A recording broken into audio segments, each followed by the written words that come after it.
అందరికీ నమస్కారం అండి. నిన్న ఎగ్జిట్ పోల్స్ వచ్చాయన్న విషయం మనందరికీ తెలిసిందే. అయితే చాలా సంస్థలు ఎగ్జిట్ పోల్స్ అన్నీ కూటమికి ఫేవర్గానే ఇవ్వడం జరిగిందండి. సుమారుగా 70% అబోవ్ సంస్థలన్నీ. అయితే అందులో 2-3 సంస్థలు వచ్చేసి వైసీపీ గవర్నమెంట్ వస్తుందని చెప్పేసి ఎగ్జిట్ పోల్స్ ఇవ్వడం జరిగింది. వివరాలు ఏంటి అనేది చూద్దామండి ఒకసారి ఇప్పుడు. అయితే మన ఛానల్ ఎవరైనా సబ్స్క్రైబ్ చేయకపోతే సబ్స్క్రైబ్ చేసుకోండి. వివరాల్లోకి వెళ్తే మ్యాక్సిమం అన్నీ కూటమికే గెలుస్తుందని చెప్పేసి 1+ సీట్లు వస్తాయని చెప్పేసి చాలా సీట్లు చాణక్య సర్వే, కేకే సర్వే చాలా ఇచ్చారండి ఎగ్జిట్ పోల్స్.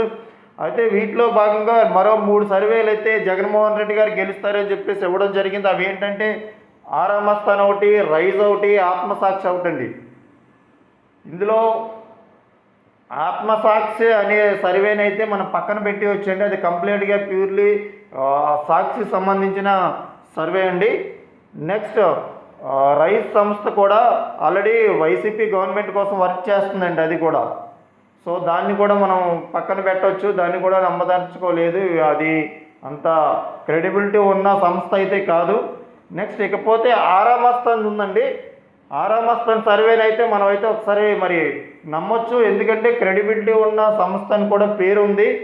గతంలో కూడా 2-3 ఎలక్షన్లో కూడా వాళ్ళు బాగానే చేశారు. మీ అందరికీ తెలిసి అనుకుంటా. తెలంగాణ ఎలక్షన్లో కూడా ఆరామస్థాన్ గారు ఇచ్చింది జరిగింది.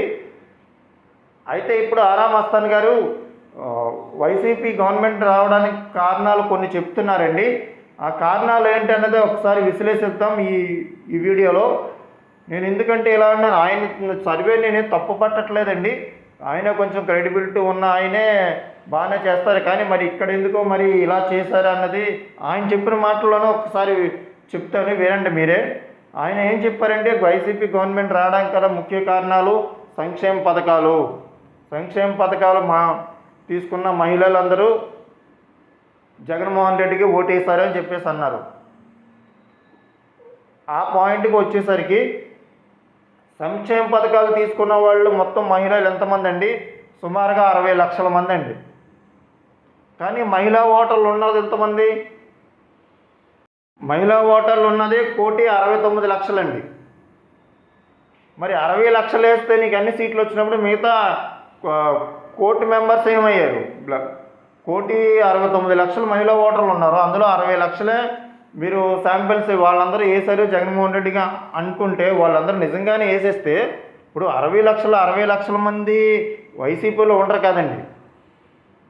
అదొకటి ఆలోచించాలి. అందులో టీడీపీలో కూడా కొంతమంది సంక్షేమ పథకాలు వచ్చాయి కదా. మరి వాళ్ళు ఎలా వేస్తారు? సంక్షేమాలు తీసుకున్నా సరే టీడీపీలో ఖచ్చితంగా టీడీపీకి వేయాలనుకున్నా టీడీపీకినే వేస్తారు. పోనీ 60 లక్షలు వేశారు అనుకున్నా, ఈ 1,69,00,000లోనూ మిగతా కోటి మెంబర్స్ మహిళలు ఏమయ్యారు? వాళ్ళు ఎవరికి వేశారు మరి? అదొక పాయింట్ అండి. రెండో పాయింట్ ఏంటంటే ఈయన చెప్పిన అనాలిసిస్లో 49.56% వచ్చిందండి జగన్మోహన్ రెడ్డికి అన్నారు. లాస్ట్ టైం కూడా అంతే వచ్చిందండి, 49.5% వచ్చింది 2019లో కూడా. మరి అప్పటికి ఇప్పటికీ ఏం పర్సంటేజ్ మారలేదంటారా? గవర్నమెంట్ మీద వ్యతిరేకత రాలేదంటారా? గవర్నమెంట్ ఎంప్లాయీస్ అందులో ధర్నాలు చేసి వాళ్ళందరూ ఎక్స్పెక్ట్స్గా ఓట్లు వేయడం అనేది అవాస్తవం అంటారా? అన్ఎంప్లాయ్మెంట్ యూత్ అందరూ ఓట్లు వేయడం అవాస్తవం అంటారా? మరి ఈ ఓట్లన్నీ ఎవరికి పడ్డాయి? లాస్ట్ టైం గవర్నమెంట్ ఎంప్లాయీస్ అందరూ జగన్మోహన్ రెడ్డికి వేశారని వాళ్ళు ప్రత్యక్షంగా మీడియా ముందే ఒప్పుకుంటున్నారు. అవునా కాదండి? మరి వాళ్ళందరూ ఇప్పుడు కూటమికి అయితే ఎంతో కొంత ఫేవర్గానే వేశారని చెప్పేసి అందరూ అనుకుంటున్నాం. నెక్స్ట్ యూత్ ఉన్నారండి. యూత్ కూడా చాలామంది అన్ఎంప్లాయ్మెంట్, డిఎస్సి లేక జాబులు లేక చాలామంది విసిగిపోయి ఉన్నారు. వాళ్ళందరూ కూడా మ్యాక్సిమం ఎవరిని అడిగినా సరే మాకు డెవలప్మెంట్ లేదు, ఏమీ లేదు, ఆయన ఎందుకు జగన్మోహన్ రెడ్డి వద్దు, మాకు సిబిఎన్ గారు కావాలని చెప్పి తెలుగుదేశం వేసిన వాళ్ళు చాలామంది ఉన్నారండి.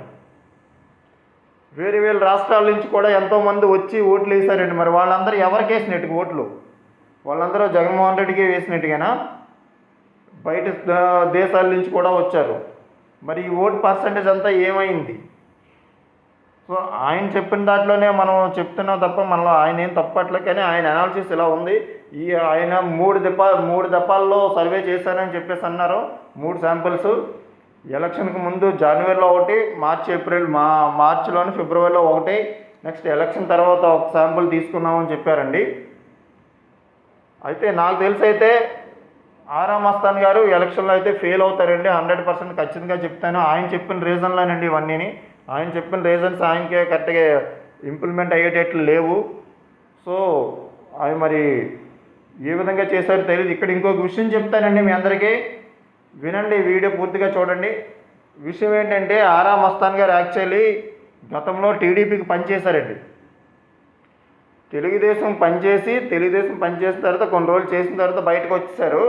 బయటకు వచ్చేసి ఇప్పుడు తర్వాత ఆయన యాక్చువల్లీ వాస్తవంగా అయితే ఇప్పుడు 2024 ఎలక్షన్లోనూ ఆయన తెలుగుదేశం పార్టీ నుంచి పోటీ చేయాలండి. పోటీ చేస్తానని చెప్పి సీటు కూడా ఆశించారు. ఆయన ఎక్కడ పల్నాడు జిల్లాలో చిలకలూరుపేట కానీ ఇంకో దగ్గర ఎక్కడైనా ఇవ్వాలని చెప్పేసి చంద్రబాబు నాయుడు గారిని అడగడం జరిగింది.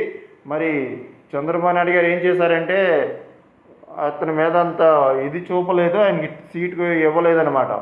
అదొక కోపంతో కూడా ఆయన సర్వే ఇలా ఇవ్వచ్చు అని చెప్పి చాలామంది టాక్ అంటున్నారు. ఆయన అయితే సీటు ట్రై చేయడం అయితే వాస్తవం అండి, పల్నాడు జిల్లాలో సీటు కావాలని చెప్పేసి. బాబు గారు ఏం చేశారంటే ఈసారి కొంచెం మనీ ఎక్కువ గట్టిగా పెట్టేవాళ్ళు ఎవరుంటారో, సౌండ్ పార్టీ ఎవరుంటారో అని చెప్పేసి అలాంటి వాళ్ళందరినీ తీసి ఈసారి ఎలక్షన్లో పెట్టడం జరిగింది. ఆ కారణంగానే ఆరా మస్తాన్ గారు కూడా పక్కన పెట్టారేమో అనుకోవచ్చు. కానీ ఈయనైతే టీడీపీ నుంచి సీట్ ట్రై చేయడం అయితే వాస్తవం అండి, అది మాత్రం. ఆ తర్వాత ఆయన టీడీపీకి పనిచేసిన తర్వాత బయటకు వెళ్ళిపోయిన తర్వాత సీట్ ట్రై చేశారండి ఆరా మస్తాన్ గారు. మరి చూద్దాం ఈయన చెప్పింది నిజమా కాదన్నది. నాకు తెలిసి అయితే ఈ ఎలక్షన్లో అయితే ఆరా మస్తాన్ గారు చెప్పింది అయితే ఫెయిల్ అవడానికి అయితే అవకాశాలు ఎక్కువగా ఉన్నాయని చెప్పొచ్చండి. సంక్షేమ పథకాలు లబ్ధిదారులందరూ ఓటేస్తారని, లబ్ధిదారులందరూ ఎలా ఓటేసేస్తారని, లబ్ధిదారులు అందరిలో టీడీపీ వాళ్ళు కూడా ఉన్నారండి. ఆయన అదొకటే కారణం చెప్తున్నారు. మరి రోడ్లు లేవు, డెవలప్మెంట్ లేదు, ఈ ధర్నాలు ఇవన్నీ చేసి యూత్ ఇంతమంది టీవీలు మీడియా ముందుకు వచ్చి ఎంత అడావు చేస్తున్నారు. మరి వాళ్ళందరూ ఓట్లు ఎవరికి వేసినట్లు? మొన్న ల్యాండ్ టైటిలింగ్ యాక్ట్ ఒకటి ఈ ప్రభావం ఏమి ఉండదంటారా? నెక్స్ట్ చంద్రబాబు నాయుడు అరెస్ట్ ఈ ప్రభావం ఏమి ఉండదంటారా? ఇవన్నీ మరి ఓటింగ్ పర్సంటేజ్ ఉండిపోతే గవర్నమెంట్ మీద వ్యతిరేకత లేనట్టయ్యాయి కదా. లాస్ట్ టైం 2019లో ఎంత పర్సంటేజ్ వచ్చిందో ఇప్పుడు అదే పర్సంటేజ్ చూపిస్తున్నారు ఆయన. అదే పర్సంటేజ్ చూపిస్తే అంటే గవర్నమెంట్ మీద ఎటువంటి వ్యతిరేకత లేదు, గవర్నమెంట్ చాలా బాగుందనే అర్థం కదా. ఆ విధంగా అయితే మరి అలాగైనప్పుడు ఇన్ని ధర్నాలు ఎంతమంది ఇంతలాగా రోడ్లు ఎక్కి మీడియా ముందు చెప్పుకోవడం ఇదంతా తప్పు అనుకుంటా. అయితే ఇదంతా కావాలని చేస్తున్నారు అనుకోవాలి. మీరు చెప్పిన సర్వే ప్రకారం చూసుకుంటే వాస్తవంగా మాట్లాడుకుంటే అండి, కూటమి గవర్నమెంట్ అధికారంలో రావడం కన్ఫామ్. సుమారుగా 135 నుంచి 160 సీట్ల వరకు వచ్చే అవకాశం ఉందండి. అందులో ఎవరు డౌట్ పడిన అవసరం లేదు మనకున్న ఇన్ఫర్మేషన్ ప్రకారం అయితే. సో ఖచ్చితంగా కూటమి అయితే అధికారంలోకి వస్తుంది. జగన్మోహన్ రెడ్డి ఘోరము ఓటమి చవిచూడబోతున్నారు, అందులో అయితే నో డౌట్. ఎవరు డౌట్ అయితే పడినవసరం లేదు. చూద్దాం మరి, రేపు ఒక్కరోజే కదా, ఎల్లుండి మరి రిజల్ట్ వస్తుంది కదా, ఏటవుద్దు. థ్యాంక్ యూ అండి, థ్యాంక్ యూ సో మచ్. ఎవరైనా మన ఛానల్ సబ్స్క్రైబ్ చేయకపోతే సబ్స్క్రైబ్ చేసుకోండి. Thank you.